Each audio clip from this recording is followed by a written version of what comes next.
ସରକାରଙ୍କର ନୂଆ ନିୟମ 32 ବର୍ଷରୁ ବଢ଼େଇ ଦେଇଛନ୍ତି। ସରକାରୀ ଚାକିରି ଯେଉଁମାନେ ଆଶାୟୀ ଅଛନ୍ତି ସେମାନେ 42 ବର୍ଷ ପର୍ଯ୍ୟନ୍ତ ମଧ୍ୟ ବାହା ପିଲା ଛୁଆ ବଡ଼ ବଡ଼ ଡେଙ୍ଗା ଡେଙ୍ଗା କଲା ପରେ ମଧ୍ୟ ଚାକିରି ପାଇଁ ଆବେଦନ କରିପାରିବେ। କେତେ ସୁନ୍ଦର କଥା। ସାର୍ କ'ଣ କହିବେ ମୋହନ ବାବୁଙ୍କର ନିଷ୍ପତ୍ତି? ହଁ ନିଶ୍ଚୟ ଭଲ। ଯେଉଁମାନେ 32 ବର୍ଷ ଭିତରେ ପାଉନାହାନ୍ତି ସେମାନେ ଚାକିରି ପାଇପାରିବେ, ନିଶ୍ଚୟ ଭଲ କଥା। କେତେ ବର୍ଷ ଚାକିରି କରିବେ? ଚାକିରି ତ 60 ବର୍ଷ 42 ବର୍ଷ ହେଲେ ଆଉ 18 ବର୍ଷ କରିବେ ଆଉ କ'ଣ। 7 ବର୍ଷ ଖଟିବ। ହଁ ଖଟିବ ଯେଉଁ ଖଟିବ ମାନେ 7 ବର୍ଷ ତାଙ୍କର ଅଛି ନା ପ୍ରୋଭିଡେଣ୍ଟ ଆମର।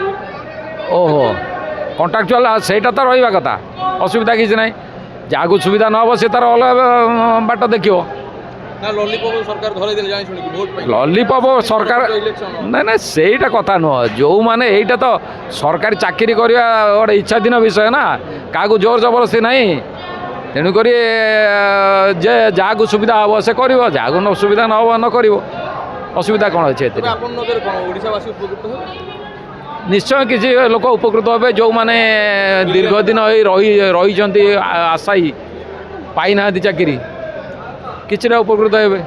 नमस्कार जय जगन्नाथ। आगु तो रज पर्व आसुची, आपण कोन चिंता करछन्ती गारमेंट फील्ड रे बिजनेस करिवे ताहले जोगाजोग करंतु कोलकातार सबुठ बड़ गारमेंट होलसेलिंग सहित प्रकाश एंटरप्राइज साड़ी जोगाई दउछि मात्र 115 टंका। नाइटी आपण पाई परिबे 80 टंका, कुर्ती पाई परिबे मात्र 53 टंका, छोट पिलांको आइटम पाई परिबे मात्र 36 टंका। ओनली होलसेलिंग प्राइस रे आपण पाई परिबे बिजनेस जिगानी सिंगल पीस पई जमारे कॉल करंतु नाही। भाई को आमर 36 वर्ष माने दीर्घ दिन धरी सरकारी चाकरी पे लगी थे, किंतु परिशेष हो पार नाला, मन उना था, सरकार पर रागुले कि भाग्य को निंदुले जे मोर चाकरी हो पार 32 वर्ष जाए पाइपारे। भाई को 36 हो गला, 4 वर्ष क्रॉस करगले, बाई पिला छुआ डेंगा डेंगा हो गले। एवं पचारि बुझिया भाई आपण खुशी तो 42 वर्ष जाए बर्तमान आवेदन कर परिबो? ଏବେ ତ ଖୁସି ଲାଗିଲା, 42 ବର୍ଷ ହେଇଗଲା, ବଢ଼ିଗଲା। ଆଜ୍ଞା ଆମେ ଆପ୍ଲାଏ କରିପାରିବୁ। ଆପ୍ଲାଏ କରିବେ? ଆଜ୍ଞା କେତେ ଜୋସ୍। ଆମେ ତ ଆପ୍ଲାଏ କରିପାରୁନଥିଲୁ, ଡରୁଥିଲୁ। ଆଉ ବୟସ ଚାଲିଗଲା, ଆମେ କେମିତି ଇଏ କରିବୁ। ଯେହେତୁ ଗୋଟେ ଗଭର୍ଣ୍ଣମେଣ୍ଟ ଗୋଟେ ଭଲ ଡିସିସନ୍ ନେଇଛନ୍ତି, ବଢ଼େଇ ଦେଇଛନ୍ତି 42 ବର୍ଷ ପର୍ଯ୍ୟନ୍ତ। ତାହେଲେ ମୋହନ ସରକାର ଉପରେ ଆପଣ ଖୁସି? ହଁ ନିଶ୍ଚୟ। ତାହେଲେ ଏଥର ଇଲେକ୍ସନ ଯେଉଁ ଆସୁଛି ତ୍ରିସ୍ତରୀୟ ପଞ୍ଚାୟତ ନିର୍ବାଚନ ହେବ, ତାହେଲେ ଭୋଟଟା ସିଆଡ଼େ ବୋଧେ ମାଗିବେ? ହଁ ଯେଉଁ ସରକାର କାମ କରିବ, ଯେମିତି କରିବ ସେଇ ହିସାବରେ ତାର ଭୋଟ ରହିବ। ତେବେ ଏଇଟା ଯଦି ଆଗରୁ ହେଇଥାନ୍ତା ଆପଣଙ୍କୁ ଲାଗୁଛି ଆପଣ ପାଇଥାନ୍ତେ ଚାକିରି? ହଁ ଆଗରୁ ହେଇଥିଲେ ଆମେ ଚେଷ୍ଟା କରୁଥିଲୁ, ପାଇଥାନ୍ତୁ। ଆପଣ କେତେ ଥର ଚେଷ୍ଟା କରିଛନ୍ତି?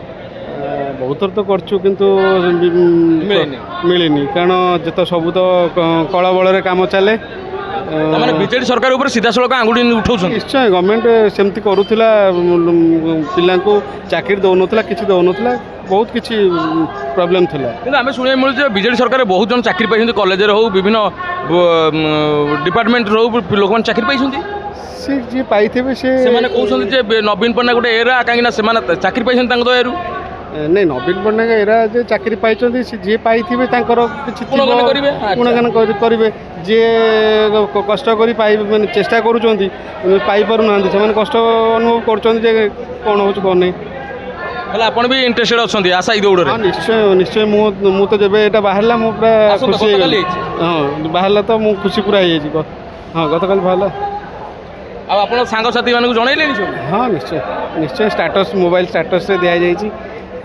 ମୋବାଇଲରେ ଷ୍ଟାଟସ୍ ଦିଆହେଇଛି ଯେ ଆଶାୟୀ ମାନଙ୍କର 32 ବର୍ଷରୁ 42 ବର୍ଷ ପର୍ଯ୍ୟନ୍ତ ସମୟସୀମା ବଢ଼ିଯାଇଛି। ତେଣୁ ଯେଉଁ ଆଶାୟୀ ମାନେ ଚାକିରି ପାଇନଥିଲେ, ବହୁତ ଚେଷ୍ଟା କରୁଥିଲେ, ବର୍ତ୍ତମାନ ନିଜ କଳେ ବଳେ କୌଶଳେ ଚାକିରିଟେ ହାତେଇବା ପାଇଁ ଚେଷ୍ଟା କରିବେ। हाँ दर्शक बंधु, आगु तो रज पर्व आसुची, कौन गारमेंट फील्ड रे बिजनेस करिया पई चाहुछंती ताले जोगाजोग करंतो कोलकातार सबुठ बड़ मैन्युफैक्चरिंग एंड होलसेलिंग कंपनी सहित प्रकाश एंटरप्राइज साड़ी जोगाई दउछि मात्र 115 टंका। नाइटी पाई परिबे मात्र 80, और कुर्ती पाई परिबे मात्र 53 टंका, छोट पिलांको आइटम पाई परिबे मात्र 36 टंका। A to Z readymade garment item 15,000 plus product available रहउछि। ओनली बिजनेस रिगार्डिंग माल जोगाई दउछि प्रकाश एंटरप्राइज। स्क्रीन रे नंबर दिया जाइछि, जोगाजोग कर।